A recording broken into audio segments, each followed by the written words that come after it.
and the local papers reported that the very idea was, quote, startling. Okay, so bread scared people. Sliced bread scared people. It was startling. Hello there. How's it going, guys? Welcome back to the channel. So I found a video called Why It Was Illegal to Slice Bread for like 47 days in the United States, right? And the original channel is by Half as Interesting, which their videos are always interesting for sure. Links down below for the original video. Go check them out. And I don't know why. I mean, you know, we're known for having sliced bread, right? Americans are known for making sandwiches and convenience and all that sort of stuff. So I don't know why it would have been illegal for 47 days to slice bread. But I saw that and I was like, you know what? We definitely have to check this out. So that's what we're going to do. Hit like, hit subscribe, do all that super fun, awesome stuff. When sliced bread was first invented in 1928, it scared people. The small town of Chillicothe, Missouri was the first place in the world that saw the commercial use of a bread slicing machine, and the local papers reported that the very idea was, quote, startling. Okay, so bread scared people. Sliced bread scared people. It was startling. I can't imagine why or how, but we're gonna find out. Otto Rohwedder, the guy who decided to combine the power of bread with the magic of slicing, had to take out full newspaper ads carefully walking people through the daunting steps of eating sliced bread, such as, quote, opening the wrapper at one end and, quote, removing as many slices as desired. Eventually, though, people got the hang of it, and sliced bread became the greatest invention since sliced bread. He had to explain to people. Hold on, I got sliced clean made bread. So just think of it. Every slice perfect and correct. Far better than you could eat it yourself. But more. Each slice is fresh and good. The same wholesome, tasty, clean made bread that has seen.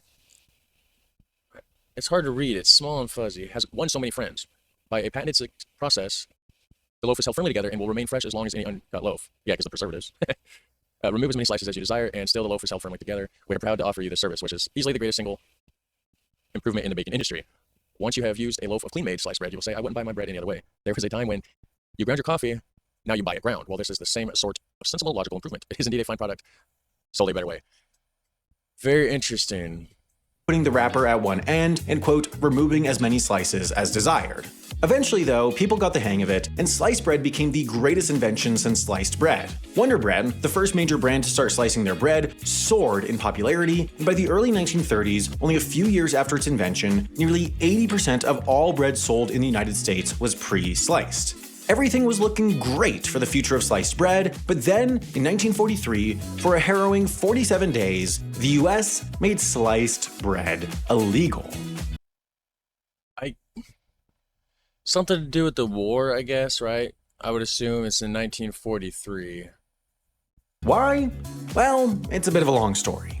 In the 9th century BCE, a group of Chinese monks combined saltpeter, sulfur, and charcoal in an attempt to create a life-extending elixir, accidentally synthesizing what would later become known as gunpowder. Next thing you know,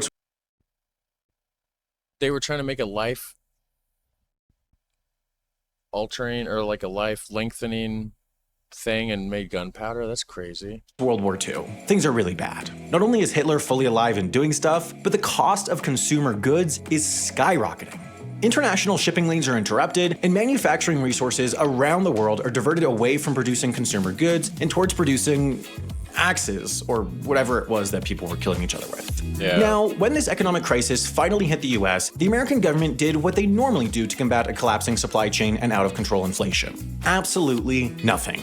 Oh, wait, sorry, wrong century. No, this time they did something radical. FDR issued an executive order creating the Office of Price Administration, which essentially completely transformed the way that the US economy worked for years. You couldn't just walk into a store and exchange money for goods and services anymore. The entire capitalist system got a shiny new makeover. Now, the simplest thing that this office did was place price caps on basic commodities. About 90% of retail food prices, for example, were frozen. You couldn't legally sell a package of Jell-O for more than 8 cents or a box of Bisquick cake flour for more than 21 cents. Does somebody want to do the math on that, on inflation? What would that be today? I'm just too lazy to do it right now. But if somebody wants to, that'd be great. Drop it down in the comments. It'd be interesting to know, right?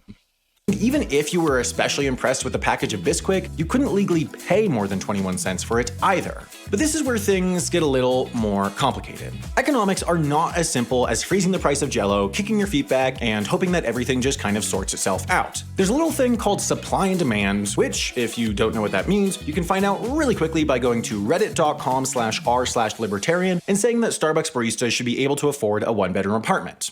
Since the OPA was essentially dictating the prices for commodities that were already low in supply, they also needed some way to curb demand. And since it was seemingly impossible in the 1940s to convince people that Jell-O honestly just isn't that good, demand had to be curbed artificially.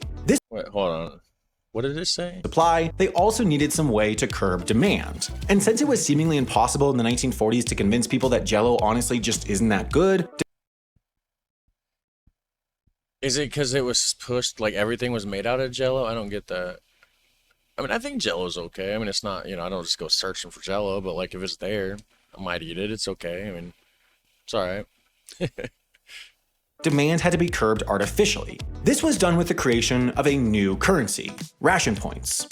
The US government distributed these ration booklets to every household in the country, and every month, consumers were given 64 red points and 48 blue points, which would entitle them to buy certain things at the grocery store. Red points could be used on things like meat and dairy, and blue points could be used on canned or dried foods. Once you were out of points for the month, you couldn't legally purchase those things anymore.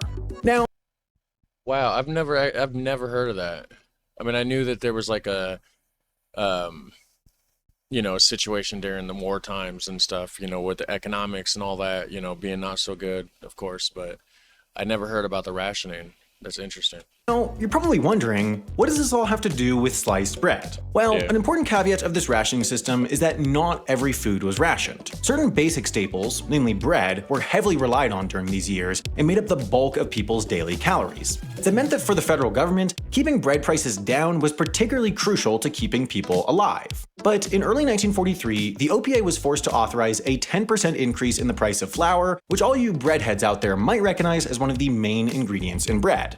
Now, the OPA wasn't too keen on jacking up the price of bread, given that it might kill everybody, so the Department of Agriculture stepped in with a solution: make it illegal to pre-slice the bread. Sliced bread was slightly more expensive to produce than unsliced bread, given the extra equipment and manpower, so banning sliced bread would theoretically offset the increase in flour prices. This would also save approximately 100 tons of alloyed steel and the extra wax paper that was needed to keep the sliced bread fresh, both of which were sorely needed by the military at the time.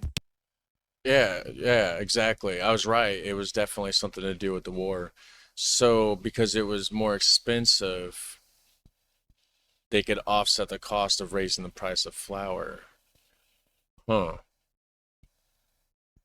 It was a win-win for everybody, and by everybody I mean just the federal government because everyone else was super pissed. Bakeries were, naturally, not thrilled that they couldn't use their expensive new bread slicing machines, and housewives around the country protested. This woman wrote to the New York Times 10 days after the ban, complaining that 22 slices of bread was arguably too many slices to slice in a day, and that she was also pretty bad at it. Less than a month into the ban, Time magazine declared that, quote, this war was getting pretty awful, and that was entirely in reference to the sliced bread thing, with zero mention of the 6 million people who had been killed up to that point. That's how bad it was. By March 8th, only 47 days later, the government decided to lift the ban, claiming that it was because it didn't save as much wax paper as they had anticipated, but we all know it was because they had infuriated a bunch of women who now knew their way around a knife. It's crazy how much stuff changes and then the economics of stuff, which I don't know how economics works, really. I mean, I get the gist of it, I guess, maybe, probably not, I don't know. But anyways, yeah, so now we know why bread was illegal to slice for 47 days. Very interesting video. You guys have a super fun, awesome day. I'll catch you in the next one. Take care, bye.